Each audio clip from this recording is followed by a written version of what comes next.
Good morning students. आज हम भूगोल के अध्ययन करेंगे जिनमें हमारा पार्ट रहेगा मानव भूगोल।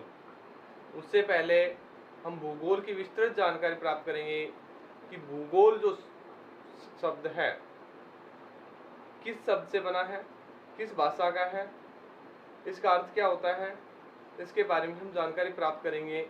तो बच्चों,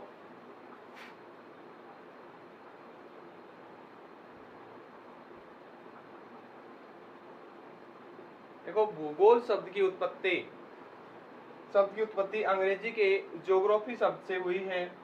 किससे हुई है? ज्योग्राफी शब्द से। भूगोल शब्द की उत्पत्ति अंग्रेजी के ज्योग्राफी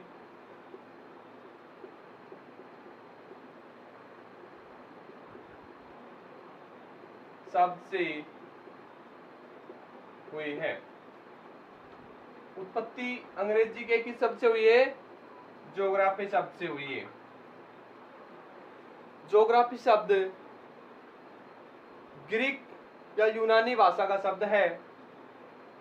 इस विषय का लाने का श्रेय ग्रीक और यूनानियों को माना गया है। तो ज्योग्राफी शब्द दो शब्दों से मिलकर बना है, जियो प्लस ग्राफी। यहाँ जियो का अर्थ होता है पृथ्वी, ग्राफी का अर्थ होता है वर्णन, यानी सामान्य रूप से कहें तो इसका अर्थ होता है पृथ्वी का वर्णन करना, अर्थात मानव का धरातल पर आवास के रूप में अध्ययन करना ही भूगोल कहलाता है। भूगोल के बारे में हम विस्तृत रूप से अब जानकारी प्राप्त करेंगे। तो भाई ज्योग्राफी, GEOGRAPHY, ज्योग्राफी किन दो शब्दों से मिलकर बना है? जियो प्लस ग्राफी। जियोग्राफी,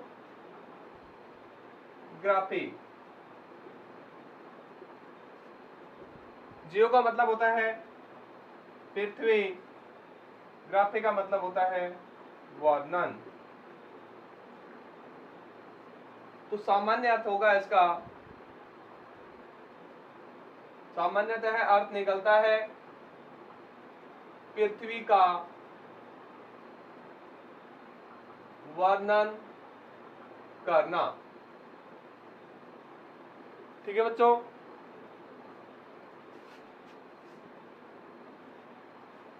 अब इसके बारे में हम कहेंगे कि ये जो ज्योग्राफी शब्द है ये किस विद्वान द्वारा, किस भूगोलवेत्ता द्वारा दिया गया, और ज्योग्राफी भूगोल किस विद्वान या किस भूगोलवेत्ता द्वारा दिया गया। तो भूगोल जो शब्द है उसकी उत्पत्ति अंग्रेजी के ज्योग्राफी शब्द से हुई है। ज्योग्राफी शब्द जियो प्लस ग्राफी से मिलकर बना है। भाषा है इसमें ग्रीक या यूनानी।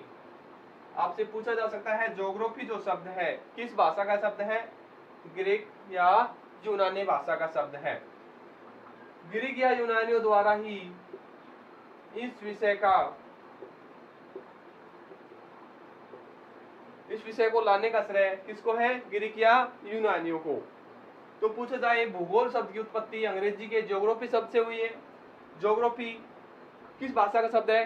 ग्रीक या यूनानी भाषा का शब्द है। ज्योग्राफी दो शब्दों से मिलकर बना है, जियो प्लस ग्राफी। जियो का मतलब पृथ्वी, ग्राफी का मतलब वर्णन। सामान्य अर्थों में कह सकते हैं पृथ्वी का वर्णन करना। अब हमारा क्वेश्चन रह गया कि ज्योग्राफी जो शब्द है ये किसके द्वारा दिया गया? भूगोल शब्द किसके द्वारा दिया गया है और भूगोल किसके द्वारा कहा गया है? ठीक है, तो हम कहेंगे भूगोल जो शब्द है उसके जनक है इरेटोस्थनीज, आपको नाम सुना होगा। और भूगोल के जनक है हिकेटियस। कौन है? हिकेटियस। तो भूगोल शब्द के जनक है इरेटोस्थनीज और भूगोल के शब्द के जनक है हिकेटियस। तो भूगोल शब्द के जनक कौन है? इरेटोस्थनीज। और भूगोल के जनक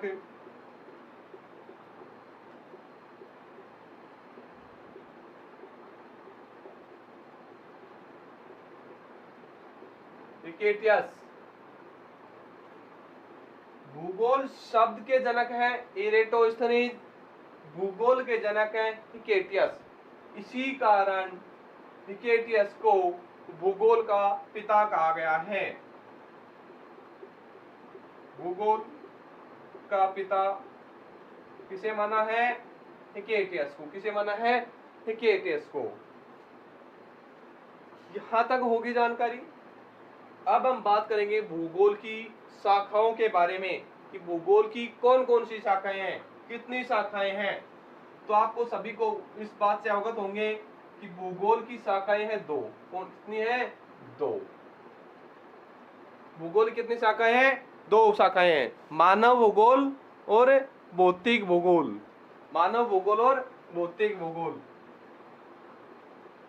भूगोल की शाखाएं, भूगोल की दो शाखाएं हैं।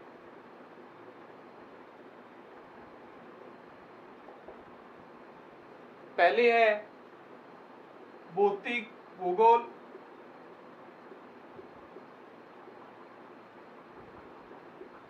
और दूसरी है मानव भूगोल।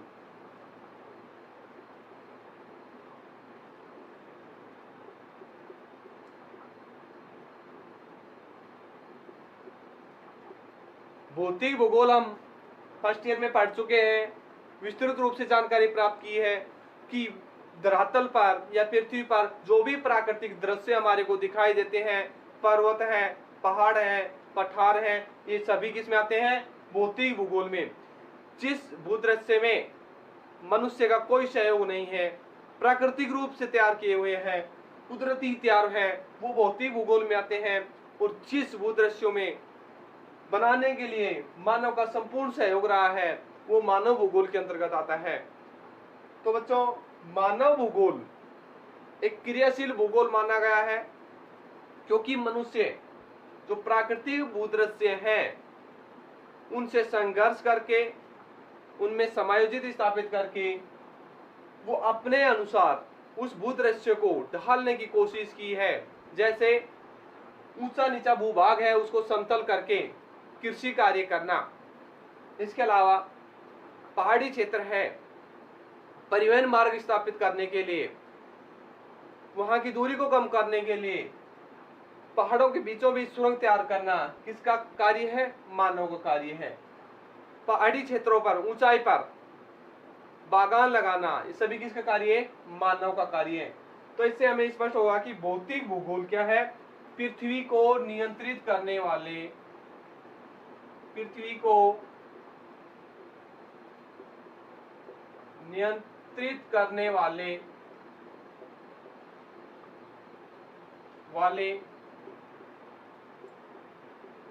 सभी तथ्यों का अध्ययन भौतिक भूगोल में शामिल है। जैसे पृथ्वी तल है, जल है, थल है, वनस्पति है, जीव जंतु हैं, ये सभी किस में आते हैं? भौतिक भूगोल में। पर्वत, पठार, मैदान, ये सभी आते हैं भौतिक भूगोल में। अब बात करेंगे मानव भूगोल की। अभी जो भी भौतिक भूगोल में शामिल था, उनसे मनुष्य संघर्ष करके कुछ अपने अनुसार, अपनी उपयोगिता के अनुसार उन्हें ढालने की कोशिश की है। ये सभी मानव भूगोल के अंतर्गत आते हैं। जैसे पहाड़ों को समतल करके बताया था, ऊपर बागान लगाना, कृषि कार्य करना, ये सभी मानव भूगोल के अंतर्गत आते हैं। तो मानव भूगोल के अंदर भी, मानव भूगोल के अंदर भी प्राकृतिक तत्व शामिल है, पर उन्हें प्राकृतिक तत्वों से संघर्ष करके प्राकृतिक तत्वों से संघर्ष करके उन्हें अपने अनुसार समायोजित किया है। समायोजित करना क्या कहलाएगा? मानव भूगोल। यानी मानव भूगोल के अंदर मानव क्रियाशील रहता है। मानव भूगोल के अंतर्गत मानव क्या है? क्रियाशील। अब इनको हम दोनों को कुछ उदाहरणों से समझेंगे। जैसे वनस्पति।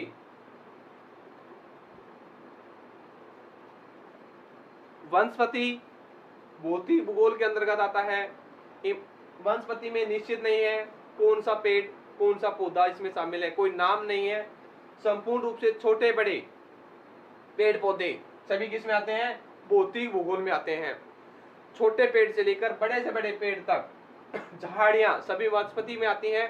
पर उनसे मनुष्य उपयोगी पौधे अलग कर लेता है।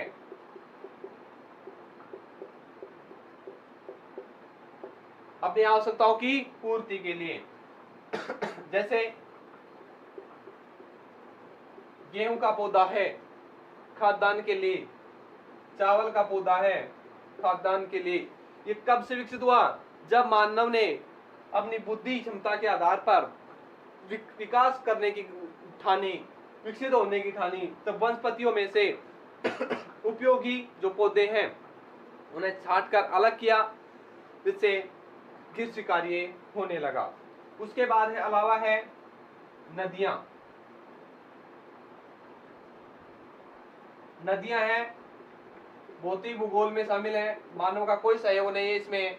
पर नदियों द्वारा अपनी आवश्यकता की पूर्ति के लिए नहरें विकसित करना, ये किसमें आएगा? मानव भूगोल में। क्योंकि मनुष्य सिंचाई के लिए, पेयजल के लिए नहरें विकसित करता है, जो मानव भूगोल में शामिल है। इनके अलावा जंगली जानवर भौतिक भूगोल में, और पालतू जानवर मानव भूगोल में आता है। मानव अपनी उपयोगिता के आधार पर जंगली जानवरों में से कुछ जानवरों को पालतू बना लेता है और उससे दूध, दही, मांस, मक्खन प्राप्त करता है, और साथ साथ कृषि कार्य उनमें भी इनका महत्वपूर्ण योगदान प्रदान करता है। तो मनुष्य अपने विकास के लिए, विकसित होने के लिए प्राकृतिक जो संसाधन है उन संसाधनों को उपयोगिता के आधार पर मानव भूगोल के अंतर्गत लाया है।